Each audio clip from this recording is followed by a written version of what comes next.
Me conte uma coisa absurda que um ex fez com você que te dá nojo até hoje. Fui olhar o histórico do Google dele e ele pesquisava no X pai e filha. Ele tem uma filha. Me obrigou a tomar um remédio porque, de acordo com ele, ele era muito novo para ser pai. Eu tinha 16 anos e ele 18. Me traiu com a meia-irmã dele.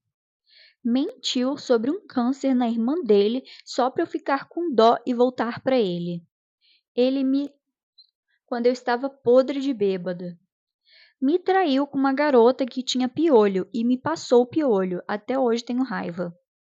Me cobrar para olhar os próprios filhos para eu trabalhar, pois o bonitão não trabalhava e tinha que me virar para sustentar a casa.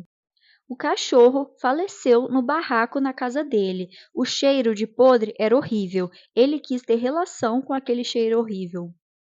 Se gostou, deixe o seu like e nos siga para mais relatos.